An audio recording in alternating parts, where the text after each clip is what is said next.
Saya dengan senang hati mau berbagi, mau memberikan, kesaksian saya untuk lebih menguatkan yang sedang sakit.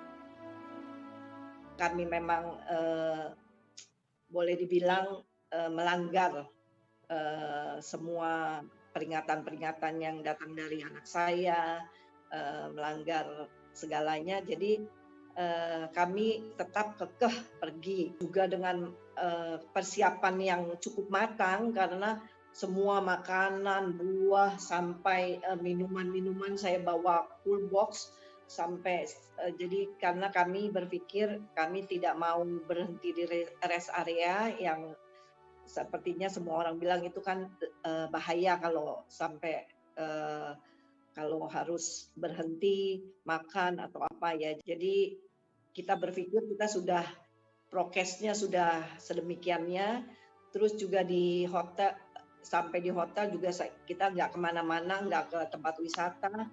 Kebetulan yang kita mau temui ada urusan di Jogja, jadi, kami hanya menghabiskan waktu, cuma di hotel saja dan tanggal 31 kami check out, terus kita ke Jogja, kami nginap di hotel tentrem yang kami berpikir ya aman lah gitu loh.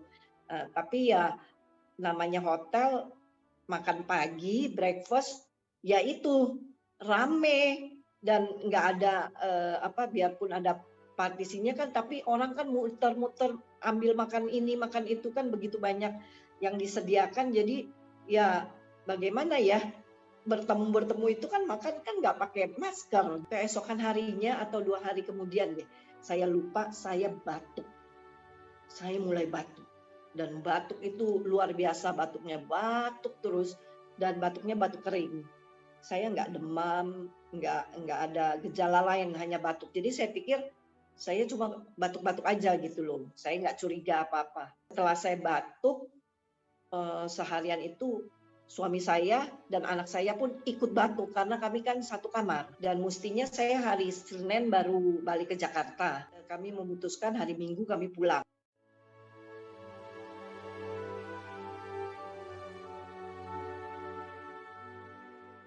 Kami antigen dulu, kami antigen, ternyata positif. Nah, setelah antigen, tanggal 4 itu kami tanggal 5-nya langsung PCR, PCR, dan hari itu juga kami dapat kabar kami positif tuh besoknya tanggal 6 kami ke Rumah Sakit Karawaci, kami dari pagi, eee konsultasi dokter, terus langsung dokter setelah konsultasi, dokter lihat hasil hasil, PCR-nya, kami disuruh, tes torak ya, terus ronsen paru, eee, periksa darah komplit. Nah, terus sampai, keluar hasil, terus, dokter bilang kita, pas lihat hasil ronsen, parunya, dokter bilang bagus, ketiga-tiganya, paru-parunya bersih, hasil darahnya pun semua bagus. Setelah dapat hasilnya, dokter bilang tidak perlu dirawat di rumah sakit. Aduh, saya lega sekali, karena saya udah membayangkan suasana rumah sakit yang menyeramkan gitu loh di otak saya, karena sebelumnya kan kita baca-baca berita, lihat berita gitu loh, suasana rumah sakit yang eee, nggak enak lah gitu loh. Jadi saya udah ketakutan, itu saya bawa koper aja tuh ya, hati saya udah terus saya berdoa sama Tuhan, "Aduh Tuhan jangan sampai saya dirawat di rumah sakit, kami bertiga mudah-mudahan isoman aja ya." Nah terus, udah dapat hasilnya, ya sudah saya pulang, karena saya takut kan ada pembantu saya, jadi karena kita udah positif, jadi pembantu saya besokannya mereka pergi periksa di rumah sakit, udah kita pesankan segala macam, puji syukur negatif gitu loh. Jadi saya nggak kasih, kebetulan kan dia di bawah, apa-apa sendiri di bawah, jadi saya nggak kasih pembantu saya naik. Jadi kita benar-benar di rumah di atas itu benar-benar isolasi mandiri tanpa ada orang luar dan apa. Jadi semua makanan, vitamin, obat segala macam dikirimkan oleh anak saya. Jadi nanti anak saya udah kirim, jadi pembantu saya tinggal bilang ada di balik pintu. Jadi kita ambil ambil makanannya lewat balik pintu gitu. Jadi saya seperti pikir, aduh kita kayak kayak kayak di penjara gitu ya. Kasih makanan, buka pintu, ambil lagi gitu. Jadi makan pun kita sendiri-sendiri gitu di kamar masing-masing. Jadi masing-masing lewat WA siapa dulu yang lapar dia keluar, ambil makanannya, siapkan sendiri, apa yang mau dimakan, masuk kamar.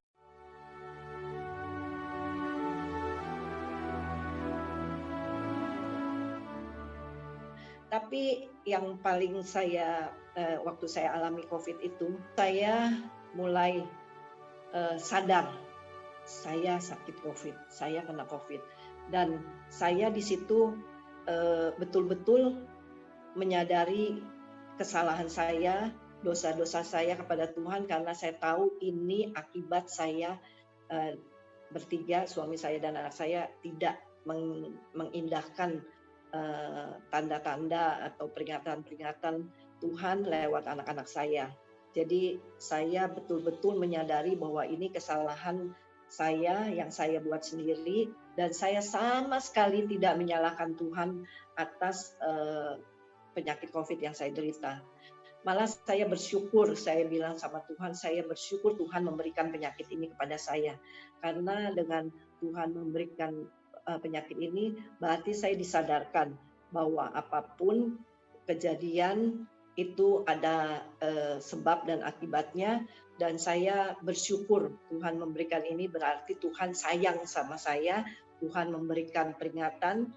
Kalau enggak kan nanti apabila saya enggak dikasih sakit ini, mungkin di kemudian hari saya melakukan kesalahan yang lebih fatal lagi, yang lebih parah lagi. Apalagi dengan hasil dari dokter yang semuanya bagus, paru-paru saya bagus, karena ada teman saya juga, teman wilayah, waktu kena dia bilang paru-parunya sudah hitam.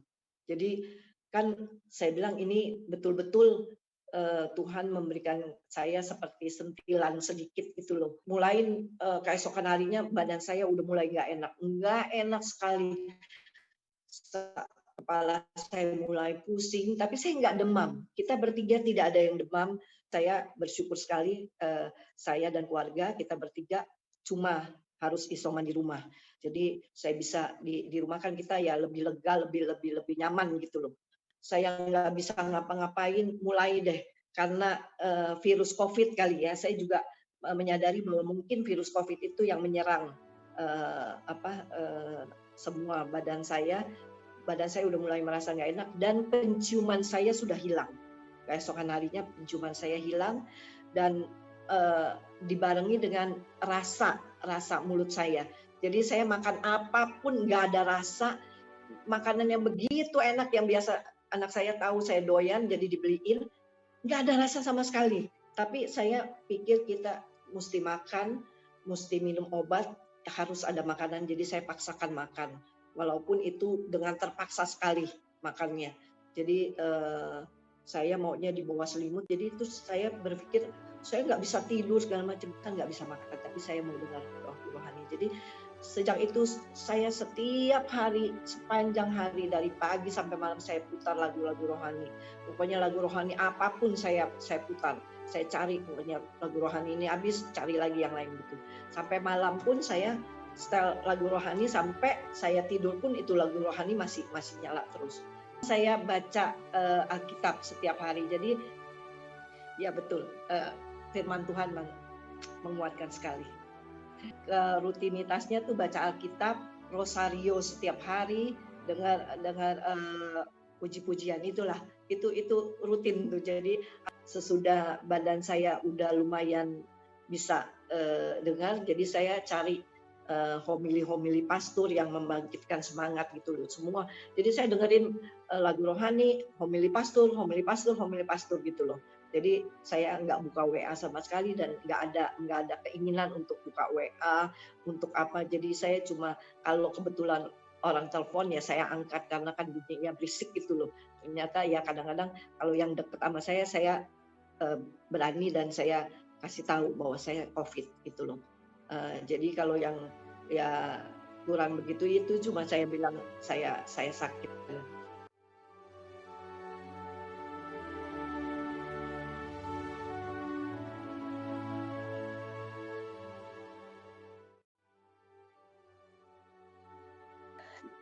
Di dalam sakit yang kami alami, kami mengalami begitu besar kasih Tuhan kepada kami. Sehingga kami yakin dan percaya Tuhan mau memakai kami dan kami diberikan kesembuhan untuk melakukan tugas pelayanan kami yang masih dipercayakan kepada kami.